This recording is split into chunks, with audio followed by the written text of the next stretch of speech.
আসসালামু আলাইকুম। প্রিয় দর্শক, গতকালকে আমি দৈনিক প্রথম আলোর একটা জরিপের কথা বলেছিলাম।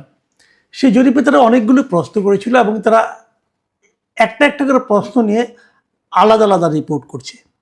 কালকে কিছু করেছে, আজকেও কিছু করেছে। তো আজকে একটা রিপোর্ট আমার কাছে খুবই গুরুত্বপূর্ণ মনে হয়েছে। আমি কালকে এমনিও বলেছিলাম, সেই জরিপে একটা জায়গায় আমার খুবই খটকা লেগেছিল। সেটা হলো যে এই সরকারকে খুবই অপছন্দ করে এমন লোকের সংখ্যা তারা দেখিয়েছিল 3.2 ভাগ। আমি বলেছিলাম এটা হতে পারে না, কারণ আওয়ামী লীগের যত লোক ছিল, আওয়ামী লীগের যারা সমর্থক কর্মী যারা আছেন, নেতা যারা আছেন, তারা আমি যদি ধরেও নেই আপনাদের কথার কথা, তারা সবাই খুব দুষ্ট লোক ছিল, খারাপ লোক ছিল, চাঁদাবাজ ছিল, মানে সন্ত্রাসী ছিল, সব ধরে নিলাম।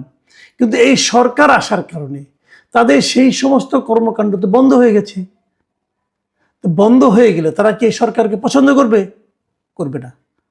যারা ভালো লোক ছিল, যারা আওয়ামী লীগের উপর মাধ্যমে কিছু একটা ভালো কিছুর প্রত্যাশা করত, তারাও নিশ্চয়ই সরকারকে পছন্দ করবে না, এবং তারা খুবই অপছন্দ করবে। সেই সংখ্যাটা মাত্র 3% হতে পারে না, এটা আমার কাছে মনে হয়েছিল। এটা নিয়ে আমি কালকে আলোচনা করেছিলাম, এ নিয়ে অনেক মন্তব্য পেয়েছি। যে সময় পাই কাল পরশু এই মন্তব্যগুলো নিয়ে একটা আলোচনা আমরা করব। কিন্তু আজকে আমি যেটি নিয়ে আলোচনা করছি, দেখুন, কালকে আলোচনা থেকে আমি এটা বলার চেষ্টা করেছিলাম যে এই জরিপটার মধ্যে হয়তো আওয়ামী লীগের লোকদেরকে খুব বেশি একটা ইনক্লুড করা হয় নাই, অথবা এই জরিপের আওয়ামী লীগের একটু বিপক্ষে গিয়েছে, আওয়ামী লীগের বিপক্ষে মতামতটা আছে এমন একটা প্রমাণের চেষ্টা করা হয়েছে। কিন্তু আমার ওই কথা যদি আমি সত্য ধরে নেই, তাহলে পরে আজকে যেটা নিয়ে আলোচনা করব সেটা আরো ভয়ঙ্কর মনে হচ্ছে আমার কাছে। সেটা কি, এটার নিউজ তারা মানে ওরা যা শিরোনাম করেছে প্রথম আলো, সেটা বলেছে নির্বাচনে আওয়ামী লীগকে চান না 28%, শর্তহীন ও শর্তযুক্তভাবে চান 69%। দেখুন, বিষয়টা কিন্তু আসলে একটু জটিল হয়ে গেল।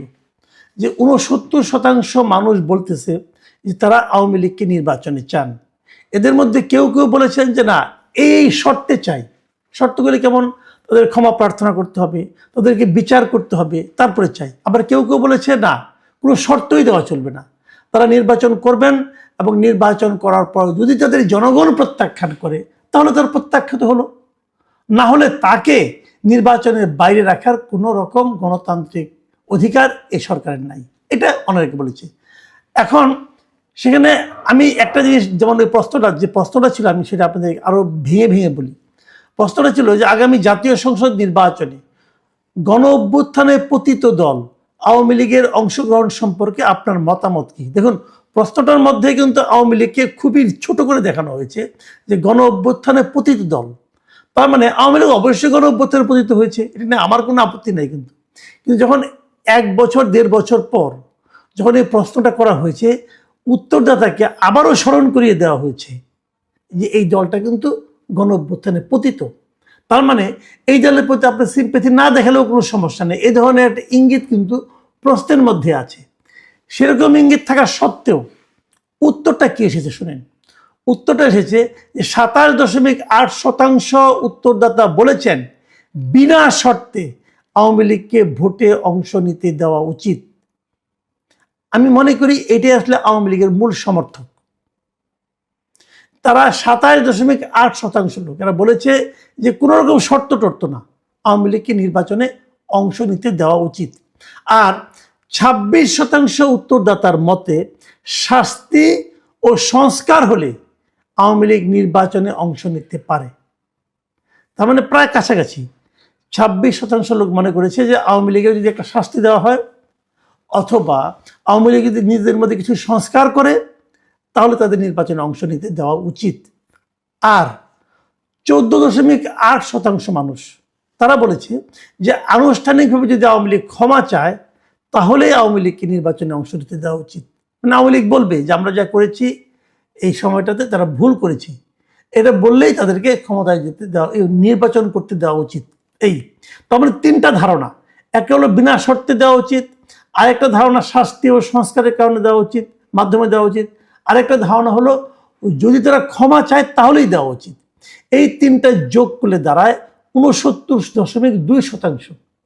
এখন এই 69.2% লোক বলছে যে আগামী নির্বাচনে তারা কিছু শর্ত দিয়ে অথবা শর্ত না দিয়ে যেভাবে হোক তারা আওয়ামী লীগকে নির্বাচনে দেখতে চায়। আমরা যে নির্বাচনের দিকে অগ্রসর হচ্ছি, মানে ডক্টর ইউনূসের অন্তর্বর্তীকালীন সরকার, তারা যে নির্বাচনে আয়োজন করতে যাচ্ছে, সেই আয়োজনের সঙ্গে কিন্তু এই 69.2% মানুষের মতামতের কোনো মিল নেই।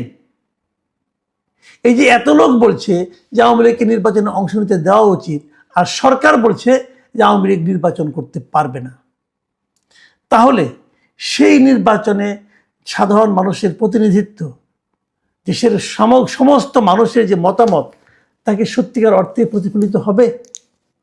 আমার মনে হয় হবে না। এবং আমার সেই সঙ্গে এটাও মনে হয় সরকার একটা বড় ধরনের ঝুঁকি নিতে যাচ্ছে।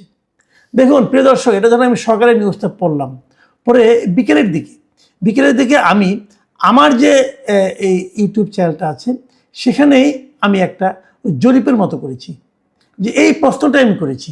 আমার প্রশ্নটার সঙ্গে এদের প্রশ্নের খুব একটা অমিল নেই। আমার প্রশ্নটা ছিল যে আপনি কি মনে করেন আগামী নির্বাচনে আওয়ামী লীগকে অংশগ্রহণ করতে দেওয়া উচিত?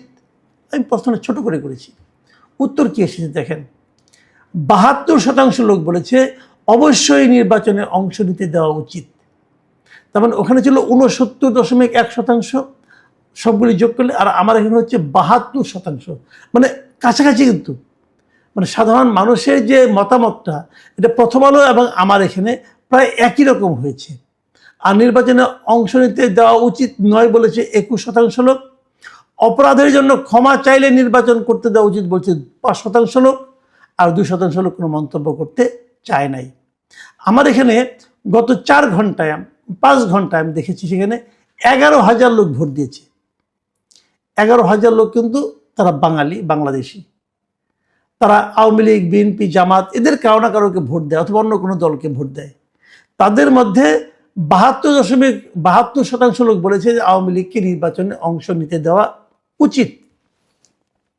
আর যদি তারা ক্ষমা চায় তাহলে বলেছে যে ক্ষমা চাইলে আরো 5% বলেছে তাকে নির্বাচনে ভোটে ইলেকশন করতে দেওয়া উচিত। তাহলে এই যে দুটো আমরা পেলাম, প্রথম আলোর এত আলোচিত জরিপ আর আমার মতো ক্ষুদ্র মানুষের 11,000 লোকের জরিপ, মতামতটা কিন্তু ঘুরে ফিরে একই জায়গায় আসছে। সেই মতামতটা কি? যে আওয়ামী লীগকে নির্বাচনে অংশ নিতে দেওয়া উচিত। যদি আপনি না দেন তারপরে না আমি এগুলো মানি না, আমি আমার মতো যেটা ভেবেছি সেটাই হবে, তাহলে কি হবে? আপনি বৃহত্তর জনগোষ্ঠীর মতামতকে উপেক্ষা করলেন। তো যে সরকার বৃহত্তর জনগোষ্ঠীর মতামতকে উপেক্ষা করে, সেই সরকারকে আমরা কি সরকার বলবো? সেটা কি জনগণের সরকার হবে? হবে না। সেটা তো এনসিপি সরকার হতে পারে, সেটা তো জামাতের সরকার হতে পারে, সেটা হয়তো বিএনপির সরকার হতে পারে, কিন্তু সেটা এই প্রায় 70% মানুষের সরকার হবে না।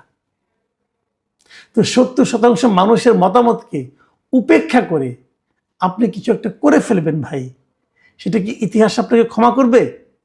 আমার সেটা মনে হয় না। আমি মনে করি, দেখুন আমি এখানে একটা কথা বলে নিই আপনাদেরকে, সেটা হলো এই প্রথম আলো যে রিপোর্টটা আমি পড়েছি, সেই রিপোর্টের নিচের দিকে আপনারা তো জানেন প্রথম আলোতে প্রচুর মন্তব্য থাকে, কিন্তু আমি আপনাদের যদি একটা যেটা মন্তব্যগুলো পড়ে শোনাই তাহলে আপনি বুঝতে পারবেন। একজন মন্তব্য করেছেন, আননেমড ইউজার লিখেছেন যে 69% মানুষের রায়কে উপেক্ষা করে নির্বাচন করলে সেই নির্বাচন অবশ্যই প্রশ্নবিদ্ধ হবে। সরকারের উচিত জনগণ যে আওয়ামী লীগকে আর ক্ষমতায় দেখতে চায় না সেটা ভোটের মাধ্যমে প্রমাণ করে দিতে। এটা কিন্তু একজন ইউজারের বক্তব্য। এখন যদি আপনি ভোটের মাধ্যমে প্রমাণ না করতে পারেন, তাহলে আপনি নিজে নিজে সিদ্ধান্ত নিলেন না তাদের দেওয়া উচিত না, সেটা কি আপনি পারেন? আপনি তো বিচারকও নন। যদি বিচার বিভাগের মাধ্যমে একটা সিদ্ধান্ত হতো তাও আমরা মানতে পারতাম। আপনি কে সিদ্ধান্ত দেওয়ার? আপনি কেউ না। আপনি যে আসলেই কেউ না এটা আপনারা কদিন পরেই বুঝতে পারবেন। আপনারা কেউ না।